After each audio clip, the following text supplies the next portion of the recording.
Bonjour et bienvenue pour ce nouveau cours sur l'entraînement cycliste. Nous poursuivons notre découverte des filières énergétiques nous permettant de créer de l'énergie nécessaire au pédalage. Après avoir traité dans une précédente vidéo de la filière aérobie, nous allons aujourd'hui traiter des deux filières énergétiques anaérobie, anaérobie alactique et anaérobie lactique. C'est parti!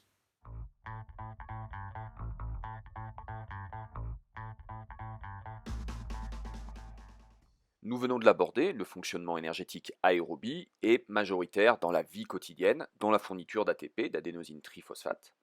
Mais l'envers de la médaille, c'est que ça demande un apport en oxygène suffisant. Si notre système cardiovasculaire n'arrive plus à suivre parce que l'effort est vraiment trop violent, ou si son inertie de fonctionnement en début d'effort nous joue des tours, prend un petit peu trop de temps, la cellule musculaire va devoir créer du mouvement sans oxygène et va donc utiliser deux voies sans oxygène dites anaérobie. Hormis l'apport en oxygène qui est largement insuffisant pour subvenir à la production d'ATP, le fonctionnement des voies anaérobies reste très similaire. Nous avons des substrats énergétiques provenant de notre alimentation, c'est de l'énergie chimique.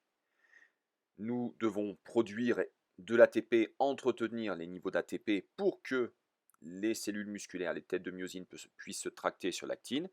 Il y a donc une libération d'énergie qui va permettre donc le glissement des filaments musculaires les uns sur les autres et donc création d'une énergie musculaire et d'un mouvement. Comme d'habitude, il y a aussi une énergie thermique, de la chaleur qui est dégagée, et je vous l'ai déjà expliqué dans la précédente vidéo, le rendement musculaire est très mauvais, nous produisons majoritairement de la chaleur et relativement peu d'énergie mécanique. Dernier petit rappel, nous savons que la voie aérobie a deux facteurs limitants dans son fonctionnement. Premièrement, son inertie de fonctionnement. Il va falloir quelques minutes pour que le système respiratoire et cardiovasculaire soit pleinement en fonctionnement et en accord avec l'intensité de l'effort pour fournir de l'oxygène par la respiration et fournir cet oxygène plus les substrats énergétiques aux muscles actifs par la circulation. Donc ça demande quand même un petit peu de temps. Donc pour des efforts soudains, un peu imprévus, sur lesquels on n'a pas le temps de s'échauffer, la voie aérobie ne sera pas la voie majoritaire. Ensuite, c'est le deuxième facteur limitant de la voie aérobie, c'est sa puissance, sa capacité à produire énormément d'énergie sur un temps très court. Et pour les efforts intenses, encore une fois, la voie aérobie, ce n'est pas la panacée. Il y a deux voies pour ça, la voie anaérobie alactique et la voie anaérobie lactique, qui vont venir tout de suite donner un coup de main à la filière aérobie. Dans un premier temps, nous allons parler de la filière anaérobie alactique. Pour décrire un petit peu le mode de fonctionnement de la voie anaérobie lactique, on va prendre l'exemple du pistard qui prépare un tour lancé, ou du pistard qui se prépare pour un duel de vitesse, comme sur la petite photo que je vous montre. Euh, on sait que malgré l'échauffement, il y a des délais d'attente dans une compétition, par exemple là dans une compétition sur piste, qui font que le système cardiovasculaire et la fréquence respiratoire vont redescendre à des niveaux qui ne seront pas des niveaux de repos, mais qui seront à des niveaux vraiment insuffisants pour produire et maintenir des niveaux d'ATP suffisants pour l'effort. En plus, pour un tour lancé ou pour un duel de vitesse, il va falloir générer une grande quantité d'énergie pour pouvoir devancer son adversaire ou pour pouvoir faire le meilleur chrono possible. Donc dans ce cas-là, on va faire appel naturellement à la filière anaérobie lactique, malgré l'échauffement, malgré les petits efforts qu'on peut faire en amont. La filière anaérobie alactique est la filière typiquement des efforts courts et extrêmement intenses. C'est aussi la filière dominante des activités physiques comme l'haltérophilie ou des efforts de gymnastique comme le passage au saut de cheval. L'avantage de la filière anaérobie alactique est que son inertie de fonctionnement, elle est nulle. On a besoin d'énergie, cette voie énergétique se met immédiatement en marche. Deux raisons à cela. Dans nos muscles, nous avons toujours un petit stock d'ATP, qui permet des mouvements très très brefs, presque les mouvements réflexes. Je me brûle, j'enlève ma main de la flamme. Donc ce petit stock d'ATP, il est tout de suite mobilisable, il est auprès de la mitochondrie, prêt à être utilisé. Dans un second temps, même si l'effort est très bref, nous allons devoir entretenir les niveaux d'ATP. Une fois que l'ATP est utilisé dans la cellule musculaire, nous allons nous retrouver avec des ADP, adénosine diphosphate 2-phosphate, ou des adénosines monophosphate 1-phosphate, qui sont dans l'environnement immédiat de la mitochondrie. Grâce à une molécule, la phosphocréatine, nous allons pouvoir récupérer un phosphate ou deux phosphates en utilisant deux molécules de phosphocréatine pour reconstituer notre assemblage d'une adénosine et de trois phosphates. Ainsi, nous obtenons de nouveau un ATP utilisable par la mitochondrie. Ce vol du phosphate de la phosphocréatine est permis grâce à une enzyme, la CPK, la créatine phosphokinase. Le revers de la médaille, c'est que les quantités de phosphocréatine dans l'environnement immédiat des muscles actifs, là aussi, comme les ATP, c'est très restreint, donc ça ne permet pas non plus de maintenir les niveaux d'ATP très longtemps sans avoir de l'aide de la filière aérobie et de la filière anaérobie lactique. Pour compléter le fonctionnement de l'enzyme CPK, notre petit cycliste, lorsqu'il s'élance sur le vélodrome pour un tour lancé, a la possibilité d'utiliser le fonctionnement de l'enzyme myokinase. Cette enzyme a la possibilité de séparer un phosphate d'un ADP, donc une adénosine diphosphate, de phosphate, et de récupérer un phosphate et de venir l'accoler à un autre ADP pour le transformer en adénosine triphosphate.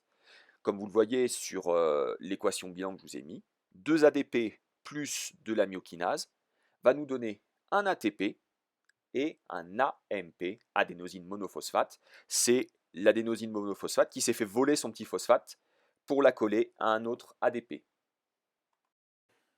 Nous devons noter que si les réserves de phosphocréatine fondent comme neige au soleil, il ne faut que quelques dizaines de secondes de récupération pour récupérer par exemple 50% des stocks. Tout ça grâce à un apport massif d'oxygène. Et oui, en fait, l'oxygène permet la reconstitution des réserves de phosphocréatine. Qui l'eût cru?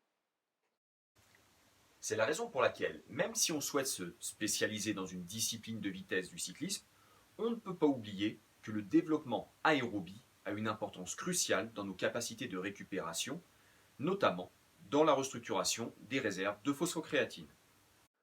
Au-delà du nécessaire travail aérobie, tout le travail qu'on pourrait appeler spécifique sprint, alors permettra d'un côté donc des adaptations métaboliques, comme l'utilisation optimale des réserves de phosphocréatine, de CPK et de myokinase, mais ensuite il y a quand même tout un travail qui est plus périphérique, lié au fonctionnement musculaire, dans sa contractilité, dans l'utilisation des muscles périphériques et dans l'optimisation du pattern moteur du pédalage. Un petit tableau de synthèse pour conclure cette première partie.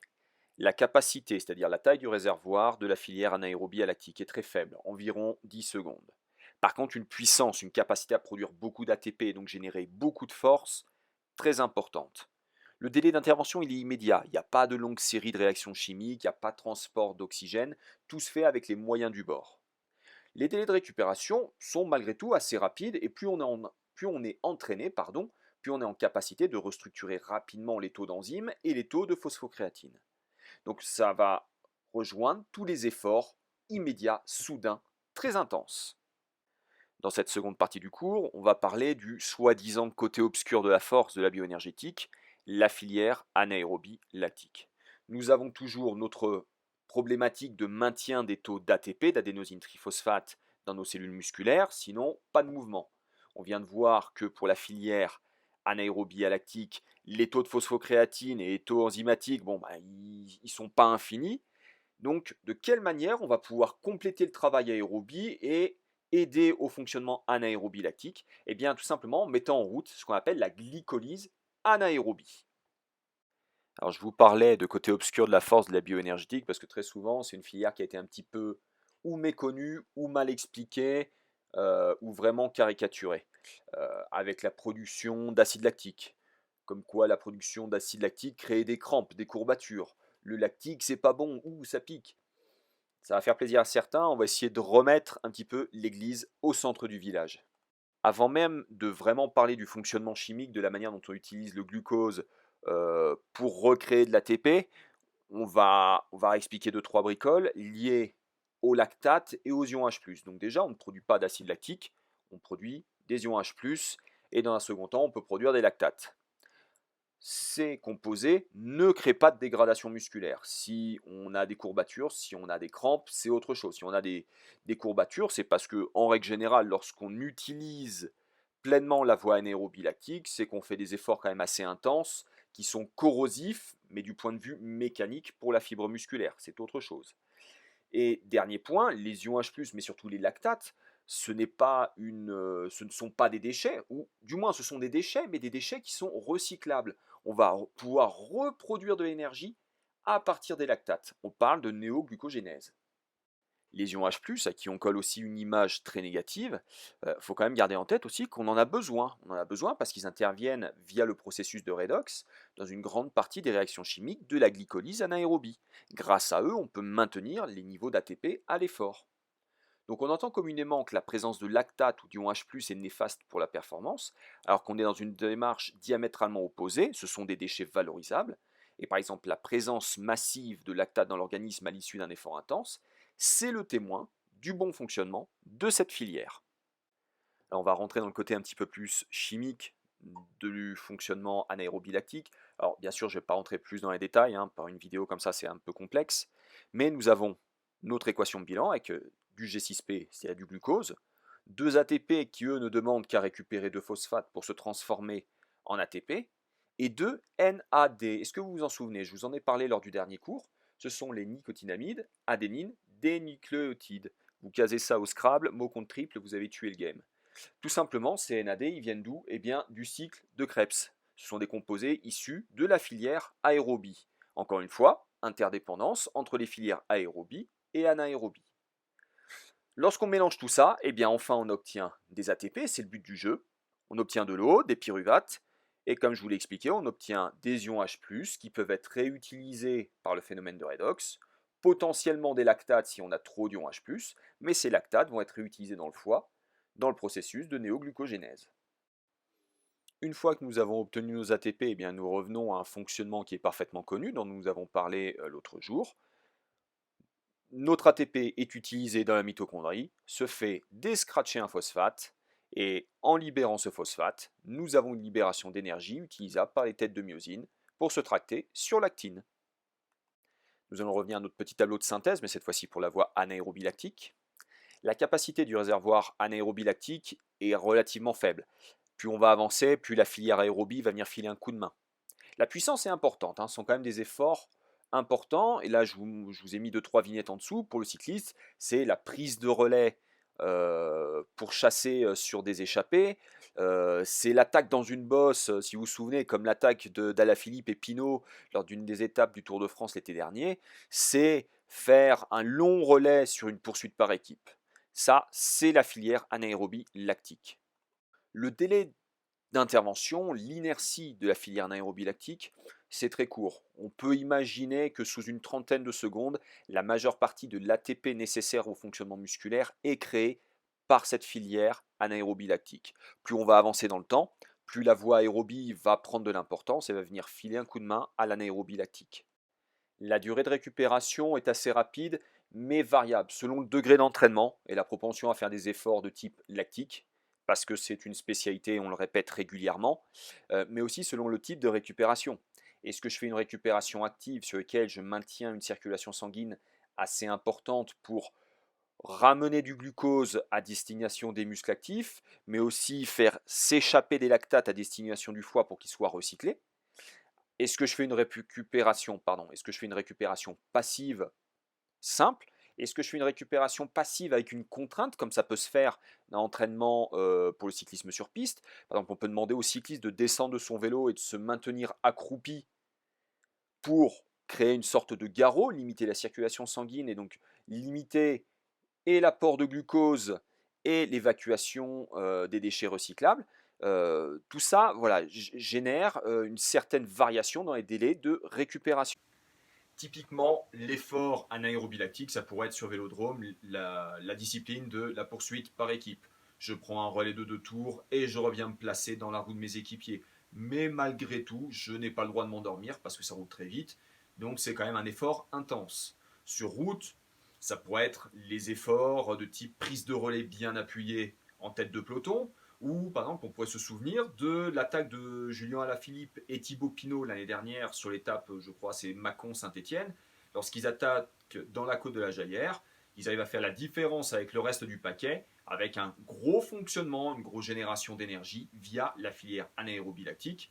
Le plus dur dans le cas de Pinot et Alaphilippe, c'est que derrière il a fallu poursuivre l'effort sur une longue durée et que la filière aérobie tourne plein régime, parce que l'arrivée n'était pas au haut de la côte de la Jaillère, il a fallu descendre et piloter finement jusqu'à l'arrivée à Saint-Étienne. Donc oui, le cyclisme est un sport d'endurance. Le cycliste est un sportif d'endurance.